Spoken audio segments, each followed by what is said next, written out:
Kryminalne opowieści. Podcast. Andy Polański zaprasza.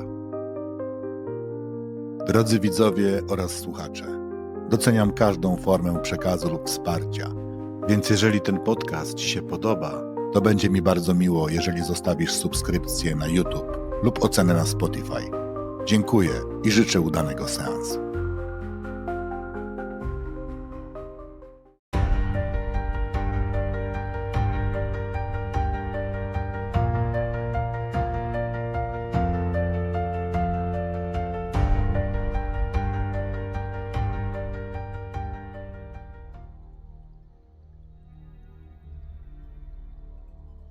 Są miejsca na mapie, o których świat zapomina, gdzie życie toczy się powoli, niemal sennie, jakby czas stanął w miejscu. Takim miejscem jest Sinnekula, niewysokie wzgórze w regionie Västra Götaland, położona nad jeziorem Vänern, największym zbiornikiem wodnym Szwecji. Choć jego nazwa może brzmieć obco, dla mieszkańców południowo-zachodniej Szwecji to symbol spokoju, przyrody i surowego piękna. Sinnekula bywa nazywana Kwiatową Górą. Wiosną pokrywa się kobiercem dzikich narcyzów, latem pachnie dzikim tymiankiem, a jesienią spowija je mgła, która snuje się między polami i wapiennymi klifami, jak niedopowiedziana historia. Wznosi się raptem 300 metrów nad poziomem morza, ale w tym płaskim krajobrazie wygląda jak monumentalna wyspa w morzu zieleni i lasów. To kraina o wielowarstwowej historii z ruinami klasztorów, romańskimi kościołami i starymi dworkami, które pamiętają jeszcze czasy średniowiecza. Tutaj ludzie żyją inaczej, powściągliwiej, ciszej. Szwecja, szczególnie ta poza dużymi miastami, to kraj samotnych spacerów, niedomówień i zaufania, które buduje się latami. Sąsiedzi pozdrawiają się skinieniem głowy. Dzieci wracają same ze szkoły rowerem. Nikt nie zamyka drzwi na klucz, bo przecież tutaj takie rzeczy nigdy się nie zdarzają. Ale właśnie w takim miejscu, gdzie spokój wydaje się być normą, przemoc staje się najgłośniejsza. Sinnekula leży nieopodal miasteczka Skilby w gminie Jutene. Cały region to mozaika pastwisk, jezior i nielicznych gospodarstw rolnych. Tu mieszka niewiele ponad 10 000 osób, z czego większość zna się przynajmniej z widzenia. Większość mieszkańców to etniczni Szwedzi, starsi, pracujący w przemyśle mleczarskim, budowlanym albo rolnictwie. Ale w ostatnich 2 dekadach zaczęło się to troszeczkę zmieniać. Do regionu napłynęli emigranci, głównie z krajów bałtyckich, Litwy, Łotwy, Estonii, którzy znajdują zatrudnienie przy pracach sezonowych lub na budowach. Często mieszkają w barakach, stodołach, na obrzeżach społeczności i choć są potrzebni, to rzadko są w pełni akceptowani. To tło nie jest bez znaczenia dla naszej historii, bo w tej cichej, malowniczej krainie, gdzie czasem przez cały dzień nie przejeżdża żaden samochód, wydarzy się coś, co zburzy to poczucie bezpieczeństwa. Szwecja, kraj, który często pojawia się w rankingach jako jedno z najbezpieczniejszych miejsc na świecie. Wysoki standard życia, dostęp do edukacji, system socjalny, zaufanie do instytucji państwa. Ale to też kraj sprzeczności. Z jednej strony pełen porządku i racjonalności, z drugiej skrywający w sobie mroki samotności, depresji, a czasem nieprzewidywalnej przemocy. W małej miejscowości jak Blomberg ludzie nie oczekują zła. Są nieprzygotowani na to, co może nadejść. Jest czerwiec 2015 roku, początek lata. Noce są jasne, niemal nie istnieją. Na niebie zamiast ciemności unosi się srebrzysta poświata, charakterystyczna dla szwedzkiego przesilenia. W powietrzu unosi się zapach dzikiego bzu i kurz polnych dróg. Nikt jeszcze nie wie, że za chwilę dojdzie tu do zbrodni, która poruszy nie tylko lokalną społeczność, ale cały kraj. Że 17-letnia dziewczyna zniknie bez śladu w biały dzień, że zło zakorzeni się tam, gdzie nigdy nie miało prawa zaistnieć. To historia o zaufaniu i zdradzie, o niewinności i okrucieństwie, o dziewczynie, która wracała z pracy do domu. To historia Lizy Holm. Liza Helen Holm urodziła się 7 lutego 1998 roku. Kiedy zaginęła, miała zaledwie 17 lat. Wiosna tamtego roku była jej ostatnią. Liza mieszkała z rodziną w Husde, mieście średniej wielkości położonej między jeziorami Wannerm i Wattern. Husde to miejsce pełne kontrastów, z jednej strony nowoczesne centrum handlowe i kampus uniwersytecki, z drugiej ciche dzielnice willowe, gdzie życie toczy się spokojnie, od szkoły do kolacji. Tam właśnie mieszkała Liza, w jednym z domów na przedmieściach, z ojcem, matką i młodszym rodzeństwem. Była najmłodsza z trójki dzieci. Jej pokój znajdował się na piętrze, jasny, uporządkowany, z kwiatami na parapecie i zdjęciami przyjaciół przyczepionymi do korkowej tablicy. W oknie miała zawieszone lampki, nie dlatego, że były święta, ale dlatego, że lubiła światło. To jak rozpraszało mrok w jej pokoju. Liza była dziewczyną spokojną, poukładaną. Z tych, które nie potrzebują wiele mówić, by dać się zapamiętać. Bliscy mówili, że miała w sobie coś cichego, czułość, ale i dystans. Dobrze się uczyła, nie sprawiała problemów. W szkole średniej wybrała profil społeczny. Interesowała się psychologią, lubiła pisać, rozważała studia pedagogiczne. Ale jej największą pasją były konie. Od dziecka jeździła konno, brała udział w zawodach, spędzała całe weekendy w stajni. Koń był dla niej czymś więcej niż zwierzęciem. Był ucieczką, terapią, wolnością. Miała też słabość do muzyki akustycznej, czarno-białych zdjęć i włoskiej kuchni. Marzyła, że pewnego dnia pojedzie z plecakiem do Toskanii. Nie była typem buntowniczki, nie eksperymentowała z używkami, nie uciekała z domu, nie wdawała się w awantury. Miała chłopaka, rówieśnika z pobliskiej miejscowości, z którym planowała wspólne wakacje. Lubiła zapach kawy i długie rozmowy przy świecach.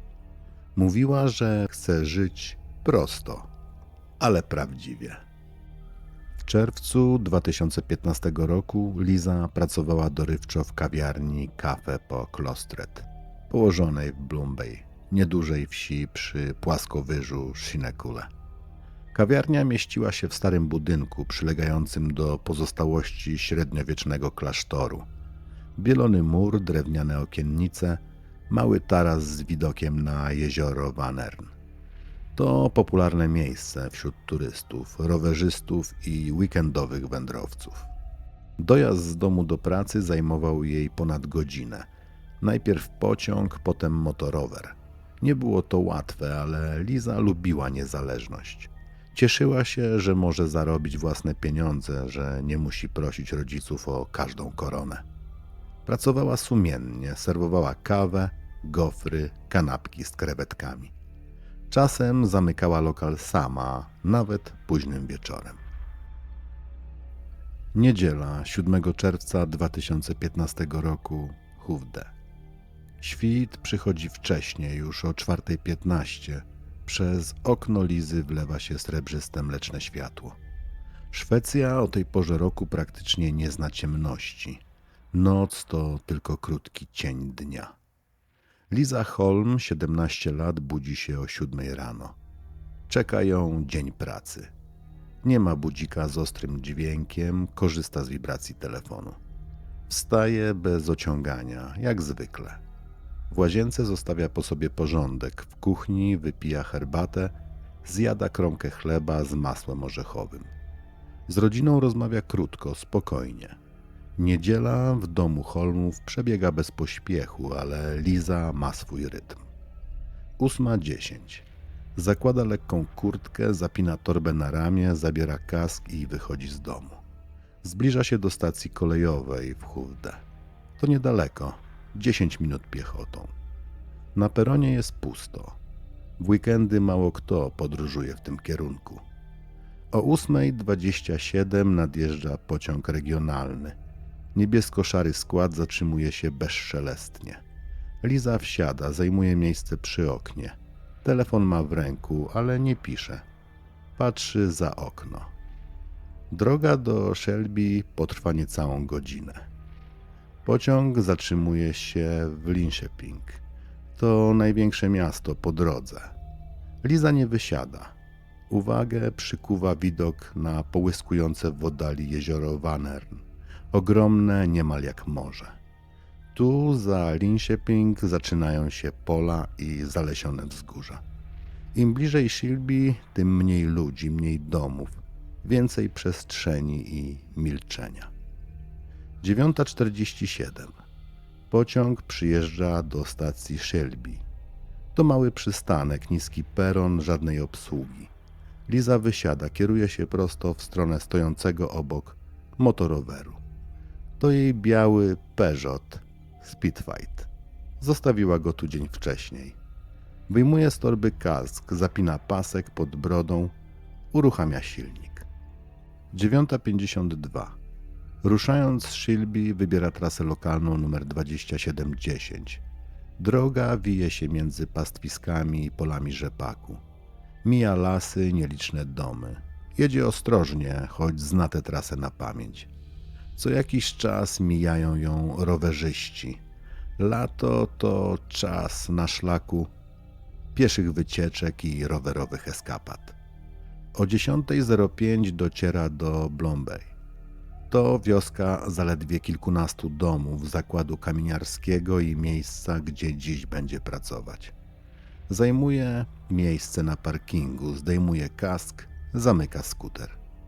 Nie ma jeszcze południa, dzień dopiero się zaczyna. Od 11 do 14 Liza pracuje.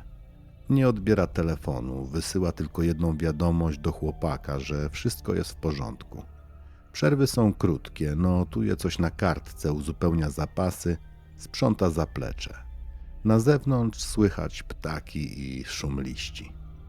14:15. Dostaje wiadomość od siostry, ale nie odpisuje od razu. To nic niezwykłego, kiedy pracuje, nie korzysta z telefonu. W torbie ma też butelkę z wodą i przekąskę, domową drożdżówkę przygotowaną rano. 16:00. Klientów jest coraz mniej. Czerwcowe popołudnie przeciąga się leniwie. Liza planuje, że wyjedzie z Blombay około 18:00, żeby zdążyć na wieczorny pociąg do Shelby. 17:45. Zaczyna sprzątać. Zmywa naczynia, zamyka kasę, wyrównuje stoliki. Ostatni raz zerka na wiadomość. Nic niepokojącego. 18:00. Zamyka drzwi kawiarni, wychodzi na zewnątrz. Na parkingu nadal stoi tylko jej motorower. 18:23. Wysyła do ojca wiadomość. Jadę do domu. Proste zdanie. Niczego nie zapowiada. Zamyka torbę, wsiada na motorower i rusza w kierunku stacji kolejowej w Shelby. Ojciec Lizy spogląda na telefon o 18:40. Widzi wiadomość sprzed kilkunastu minut. Nie niepokoi się. Wie, że Liza potrzebuje około 15 minut jazdy do stacji i że powrót pociągiem zajmie jej kolejne 45 minut. Wszystko wygląda normalnie. 19:30. Niepokój zaczyna się powoli. Liza powinna lada moment wejść do domu. Ojciec próbuje zadzwonić. Bez skutku. Pisze wiadomość. Brak odpowiedzi. Przypomina sobie, że córka czasem nie odpisuje od razu, ale zaczyna czuć napięcie. 19:45. Telefon nadal milczy. Połączenia nie są odbierane. Liza nie daje znaku życia od ponad godziny. To już nie jest tylko spóźnienie. W rodzinie rośnie napięcie. Ojciec podejmuje decyzję. Musi ją znaleźć. 20:15. W Wsiada do samochodu i rusza w trasę. Najpierw jedzie w kierunku Shilby. Może Liza zatrzymała się po drodze, może coś stało się z motorowerem. Ale droga jest pusta. 20:50. Dojeżdża do Bloom Bay. Mija kawiarnię. Na parkingu stoi motorower Lizy. Kluczyki nadal tkwią w stacyjce. Wokół nie ma nikogo. Liza powinna być już w domu, ale jej pojazd wciąż stoi przy kawiarni. 21:30. Ojciec spotyka właścicielkę kawiarni. Razem przeszukują okolice, wołają jej imię. Zaglądają za budynki do pobliskiej stodoły, przeglądają krzaki. Cisza.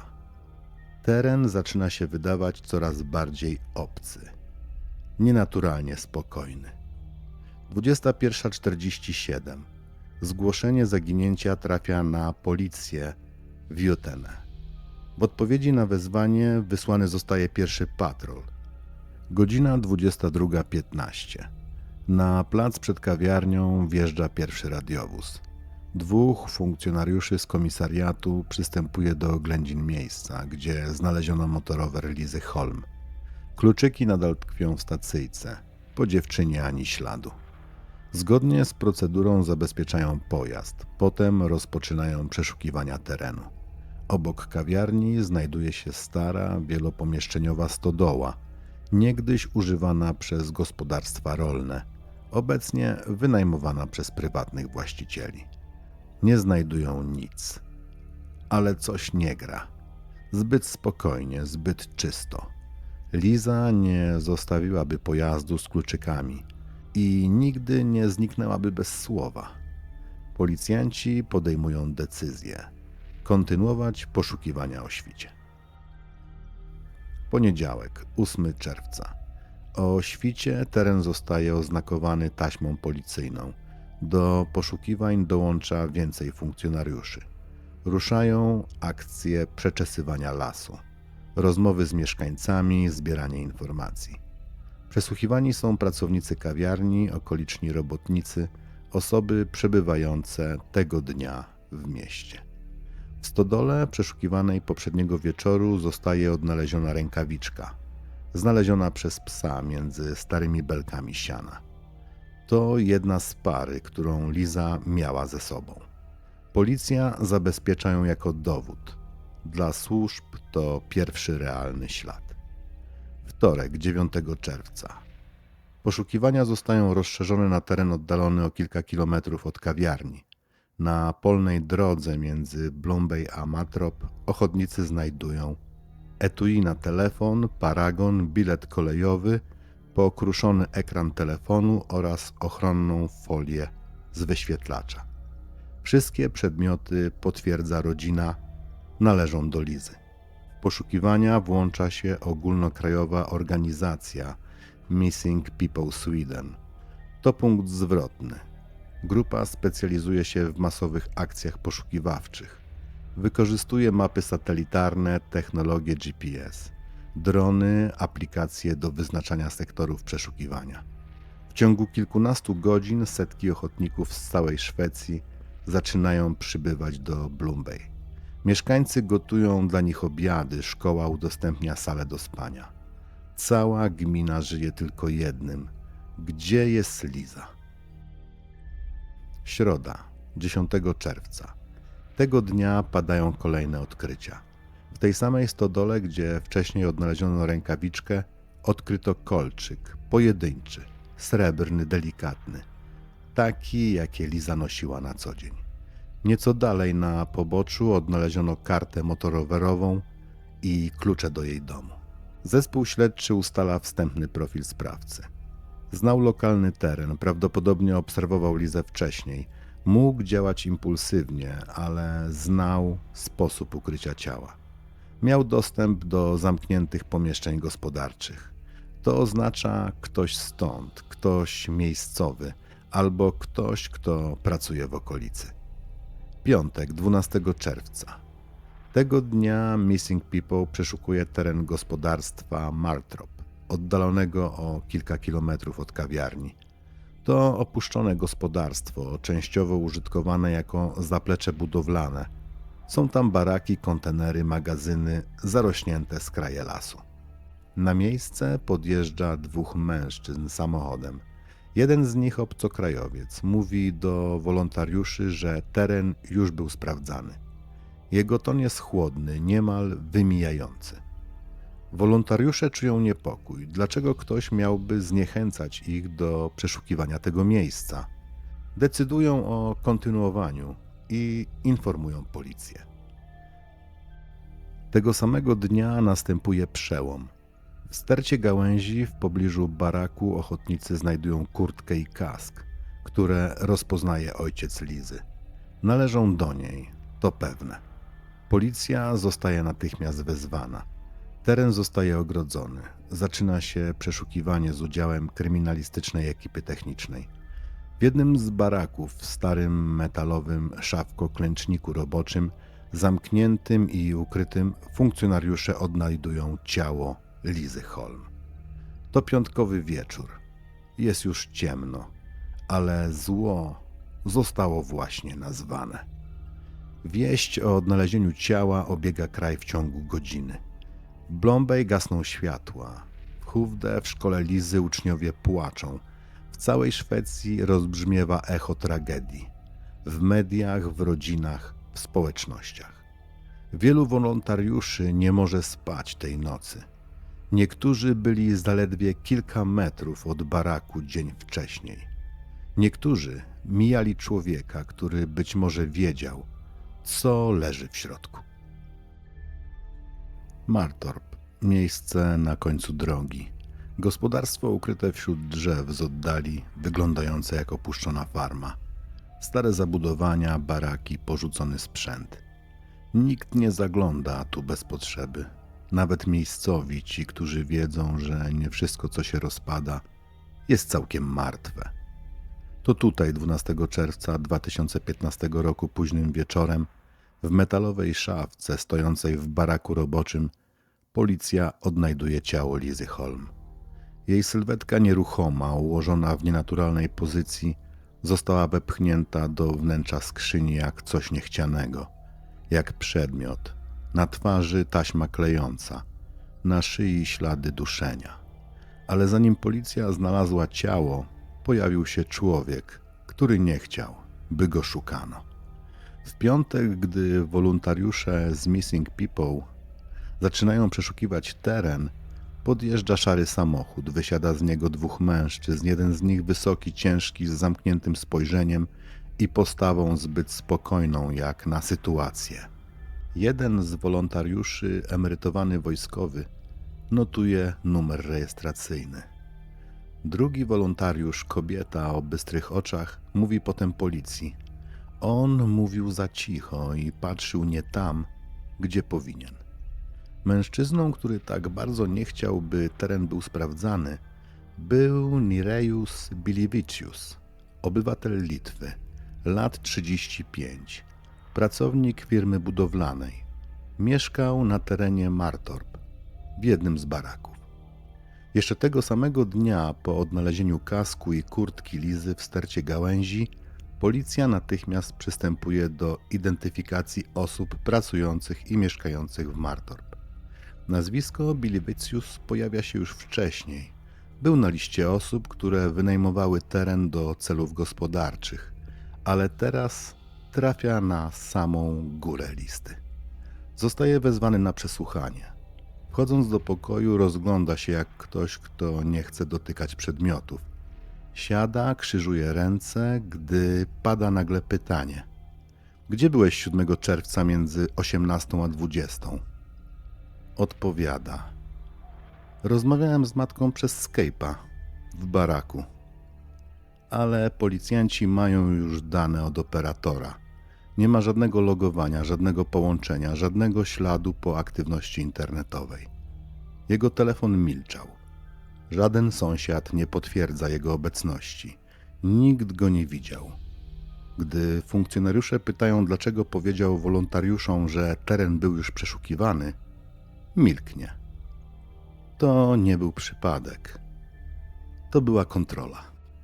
Z nakazem przeszukania policja wchodzi do baraku, który zajmował. Jest duszno, powietrze pachnie smarem i potem.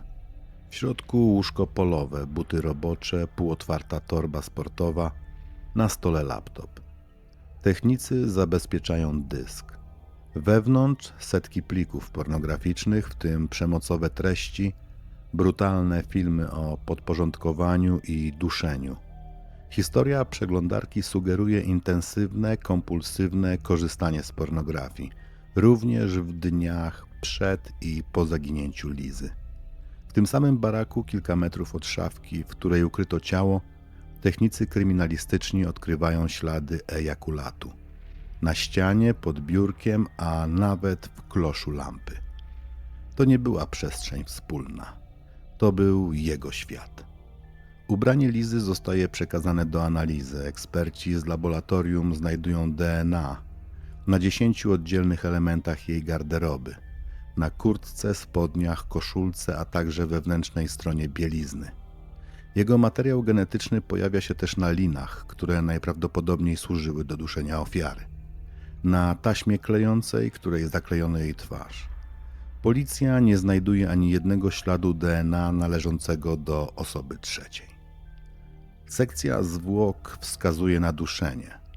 Liza walczyła, na jej dłoniach widać mikrourazy, ale nie miała szans. Była drobna, ważyła niewiele ponad 50 kg. Bilivicius ponad 90. Według sądu działał zdecydowanie, szybko i celowo, jak ktoś, kto nie tylko chce zabić, ale wie jak to zrobić. Choć nie stwierdzono gwałtu w sensie prawnym, wszystko od śladów przez kontekst po lokalizację wskazywało na motyw seksualny. Śledczy wiedzą już wszystko, co muszą wiedzieć. Nie potrzebują przyznania się do winy. Mają materiał biologiczny, mają cyfrowe dowody, mają profil sprawcy i jego lokalizację. Bilivicius zostaje aresztowany, oskarżony o zabójstwo Lizy Holm. Nie stawia oporu, nie odzywa się. W końcu nie musi. Wszystko już mówią za niego ślady znalezione w baraku. Sąd okręgowy w Skaraboy, sierpień 2015 roku. Na sali panuje cisza, tak głęboka, że słychać jak ktoś z tyłu sali przekręca wieko butelki z wodą. W ławie oskarżonych siedzi mężczyzna o twardych rysach twarzy, z rękami splecionymi na kolanach. Ma na sobie szary sweter, który nie ukrywa jego masywnej sylwetki. To Nireus Bilivicius, Litwin Monter, człowiek znikąd. Osoba, która według prokuratury w ciągu kilku minut zamieniła letni wieczór w akt brutalnej egzekucji. Proces o morderstwo Lizy Holm właśnie się rozpoczyna. Sędzia prowadzący sprawę, doświadczony i znany z przenikliwości Bengt Olof Berggren, nie pozwala na medialny spektakl. To nie jest miejsce dla kamer i emocji. To miejsce dla faktów, a tych, jak szybko się okazuje, jest aż nadto. Na ławach prokuratorskich pojawia się skrupulatnie zebrana dokumentacja. Pełna rekonstrukcja zdarzeń z 7 czerwca, zabezpieczone ślady DNA, ekspertyzy psychologiczne i kryminalistyczne oraz zeznania świadków. Wszystko to, jak starannie ułożony stos dowodów, ma zgnieść linię obrony. Na sali zeznają członkowie zespołu Missing People. Opowiadają o podejrzanym zachowaniu oskarżonego, o tym jak próbował odciągnąć ich uwagę od miejsca, w którym kilka dni później znaleziono ciało, o jego wzroku spuszczonym, chłodnym, jakby już wiedział, co się tam znajduje. Zeznają również technicy policyjni. Kobieta z laboratorium mówi o DNA znalezionym na taśmie klejącej, bieliźnie, linie, a nawet w komorze lampy. Mówi o prawdopodobieństwie błędu niższe niż 1 do miliarda. Głos jej się nie łamie, patrzy wprost na ławę oskarżonych. Bilivicius nie podnosi wzroku. Zeznają sąsiedzi, robotnicy z Litwy, którzy mieszkali w Martorp. Nikt nie widział go w dniu zaginięcia dziewczyny, nikt nie potwierdza rozmowy przez Skype'a Jeden z nich mówi, był sam, zawsze samotny, ale tamtego wieczoru zachowywał się jakby inaczej. Zeznaje także ojciec Lizy, opowiada, jak odczytywał wiadomość córki, jak jechał do Blombay, jak znalazł kurtkę, potem głos mu się łamie. W sali znów zapada cisza. Adwokat oskarżonego próbuje podważyć spójność materiału dowodowego.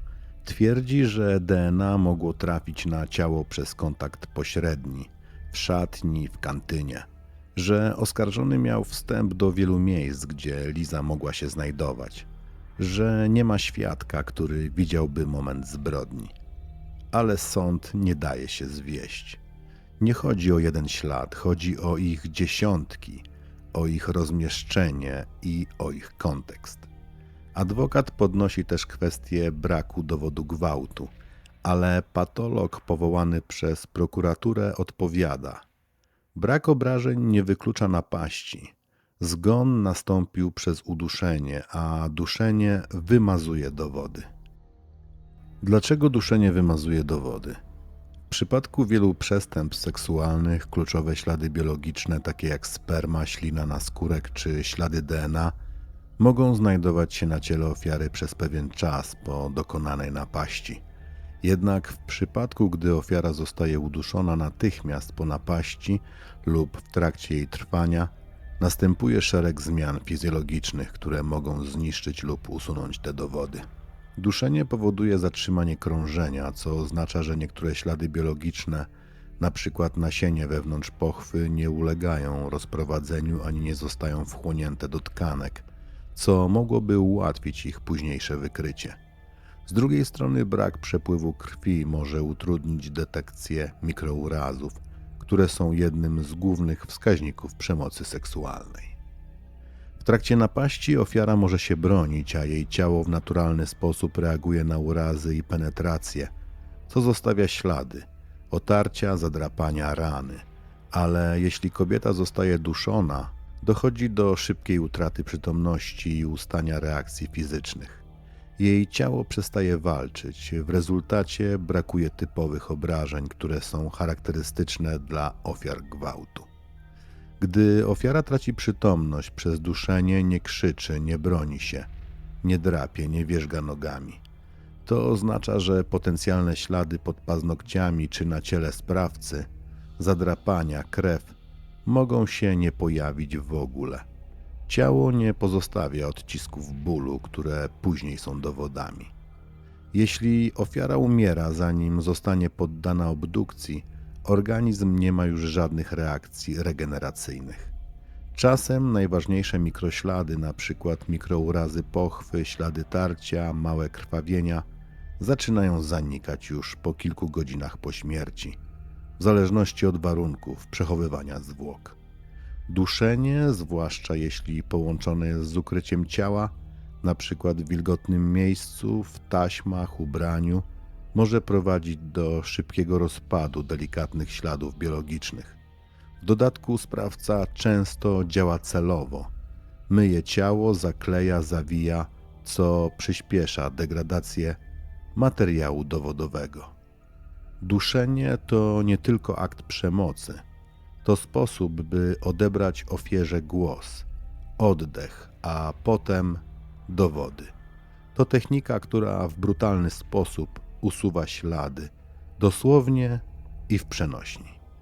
Po wystąpieniu patologa przyszedł czas na ekspertyzę psychologiczną.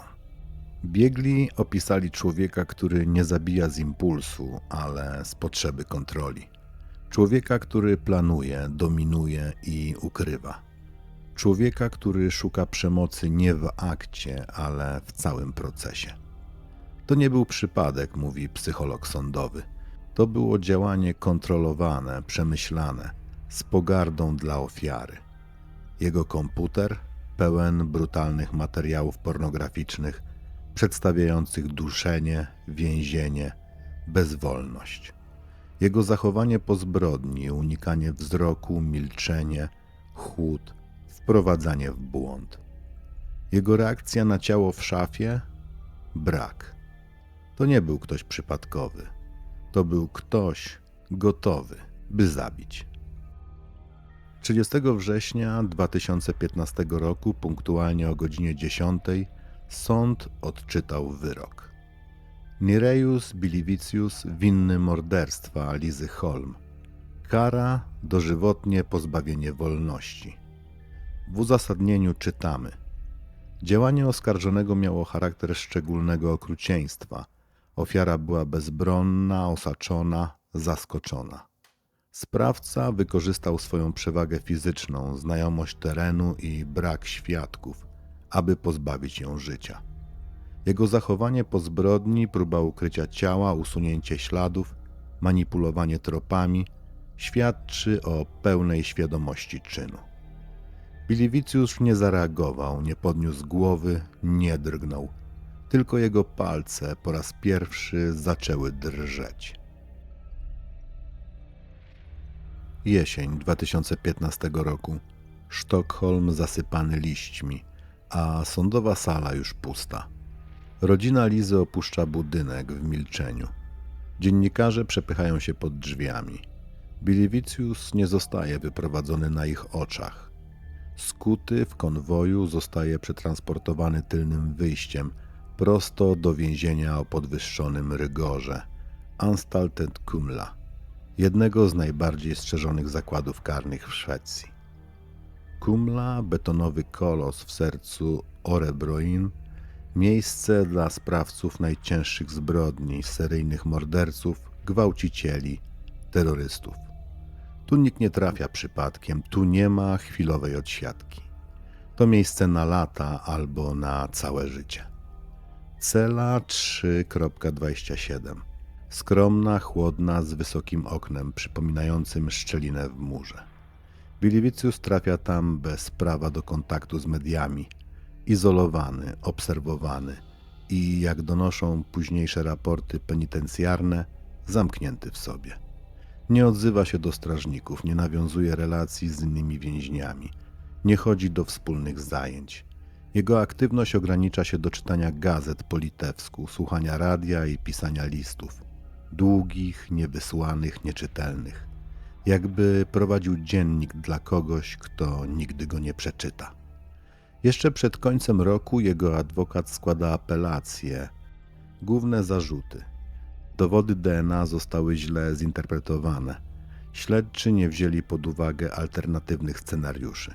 Oskarżony był, zdaniem obrony, ofiarą procesu medialnego, który wpłynął na decyzję sądu pierwszej instancji. Rozprawa apelacyjna toczy się wiosną 2016 roku bez obecności mediów. Biliwicius zostaje doprowadzony w kajdankach, ale nie odzywa się ani słowem. Nie spogląda w stronę sędziów, milczy przez cały czas. Nowy skład sędziowski jednak nie daje się zwieść. Po 3 dniach rozpatrywania wniosku i analizowania ekspertyz, sąd podtrzymuje wyrok dożywotniego pozbawienia wolności. W uzasadnieniu sędziowie piszą: nie istnieje żaden alternatywny przebieg zdarzeń, który tłumaczyłby obecność śladów oskarżonego na ciele ofiary, w miejscu ukrycia zwłok i na przedmiotach zbrodni. Tłumaczenia obrony są nielogiczne, a motywacja oskarżonego jasno zarysowana w jego profilu psychologicznym. Sam Biliwicius nie składa dalszych odwołań. Nie pisze do Trybunału Praw Człowieka, nie wnioskuje o rewizję nadzwyczajną, jakby zaakceptował ten los. Albo, co bardziej prawdopodobne, pogodził się z tym, że nie udało mu się wszystkiego zatuszować. W kolejnych miesiącach raporty więzienne opisują go jako więźnia niegroźnego, ale głęboko zamkniętego w sobie. Nie uczestniczy w terapii, nie odpisuje na listy rodziny. W celi nie ma żadnych zdjęć, dekoracji, książek, innych niż techniczne, tylko czyste kartki i długopis. W 2017 roku przechodzi wewnętrzną ocenę psychologiczną, która klasyfikuje go jako jednostkę z wysokim ryzykiem recydywy w sytuacji braku kontroli środowiskowej. Krótko mówiąc, nie może zostać wypuszczony i nie zostanie. Ale to, czego nie powiedział na sali sądowej, powoli wypływało między wierszami jego milczenia. Zachowanie, reakcje, cień w spojrzeniu. W Szwecji nieczęsto orzeka się dożywocie Jeszcze rzadziej się je podtrzymuje. W przypadku Biliveciusa nie było wątpliwości. Więzienie, Sztokholm, 7 lutego 2018 roku. O świcie światło w celi 3.27 nie zapala się jak zwykle. Drzwi pozostają zamknięte, w środku cisza. Zbyt głęboka, zbyt ciężka, zbyt idealna, jakby czas nagle stanął. Strażnik otwiera drzwi kilka minut po 6, zgodnie z procedurą, bez pośpiechu. Codzienna kontrola, krótki meldunek, ale tego ranka nic nie jest rutynowe. Wewnątrz znajduje ciało mężczyzny. Nereus Bilivicius nie żyje. Leży na pryczy, nieruchomy, twarz skierowana do ściany. Obok długi, wąski pasek materiału, prowizoryczna pętla z prześcieradła przywiązana do poręczy łóżka. Brak oznak walki, brak listu pożegnalnego, brak jakichkolwiek emocji. Śmierć przez powieszenie, samobójstwo. Śledztwo wewnętrzne, wszczyna inspekcja więziennictwa. Standardowa procedura, ale raporty są jednoznaczne. Nie było niedopatrzenia służb. Bilivicius planował ten akt od dawna. Cierpliwie w milczeniu. Nie rozmawiał z nikim, nie prosił o pomoc, nie dawał znaków. Przez 3 lata odsiadki nie wyraził skruchy. Nie przyznał się do winy. Nie odpowiedział na ani jedno pytanie zadane przez psychologa. Zgasł dokładnie tak, jak żył po zbrodni, bez słowa. Dla mediów to koniec historii. Dla niektórych satysfakcja, ale dla rodziny Lizy Holm to nie ulga. Ojciec Lizy, Christer, w krótkim oświadczeniu dla prasy powiedział: jego śmierć nie przywróci życia mojej córce. Sprawiedliwość nie polega na zemście, ale skoro nie mógł odpowiedzieć przed ludźmi, odpowie gdzie indziej. W sieci zaczyna się burza. Jedni piszą o szybkiej karze, inni pytają, dlaczego nie udało się zmusić go do mówienia. Pojawiają się też głosy sugerujące, że samobójstwo mogło być upozorowane, ale żadne dowody nie potwierdzają takiej wersji. Kamera przed celą działała bez zakłóceń. Nikt do niej nie wchodził. Strażnik był na obchodzie. Czas zgonu i stan ciała, wszystko pasuje. Po śmierci Biliviciusa jego imię znika z oficjalnych rejestrów publicznych. W Szwecji nie praktykuje się gloryfikowania zbrodniarzy. Nie ma pogrzebu, o którym by mówiono. Nie ma rodziny, która zabrałaby ciało. Zostaje pochowany anonimowo, bez krzyża, bez nazwiska, bez świadków. Psycholodzy więzienni, cytowani później w raporcie komisji penitencjarnej, napiszą: nie chciał żyć, ale jeszcze bardziej nie chciał być zapamiętany jako winny. Ale to nie on pisał tą historię. Tą historię pisała Liza. Tą historię pisali śledczy, którzy nie odpuścili. Tą historię pisała rodzina, która walczyła do końca. Koniec życia sprawcy nie kończy pytania: dlaczego? Bo odpowiedzi na to pytanie nigdy niestety już nie poznamy. Shinnikule, cmentarz parafialny. Na jednym z nagrobków widnieje imię i nazwisko: Liza Krystyna Holm. Pod nim data 1998-2015 i krótki napis: zawsze będziesz w naszych sercach. Granitowy kamień jest prosty, bez zbędnych ozdobników. Otaczają go świeże kwiaty. Nigdy nie brakuje nowego bukietu. Ktoś zawsze przychodzi. Czasem sąsiad, czasem nieznajomy, czasem ktoś, kto po prostu nie może zapomnieć. Liza została pochowana z godnością, której nie pozwolono jej zachować w chwili śmierci. Ale choć zabrano jej życie, nie udało się odebrać czegoś innego – pamięci. Rodzina Holmów nigdy nie zabiegała o rozgłos. Nie pojawiali się w telewizji, nie dawali dramatycznych wywiadów. Ich żałoba była cicha, głęboka, pozbawiona gniewu. Ale to milczenie przemawiało mocniej niż tysiące słów. W ich oczach nie było zemsty, było tylko pytanie: dlaczego? W szkołach regionu wprowadzono nowe programy edukacyjne o bezpieczeństwie, o asertywności, o zaufaniu do intuicji. Lokalne oddziały Missing People zaczęto finansować z budżetu państwa.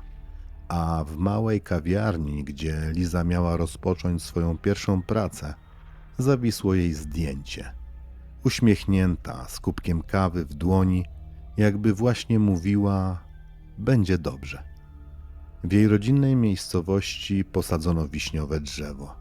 Pierwszy raz zakwitło dokładnie rok po jej śmierci.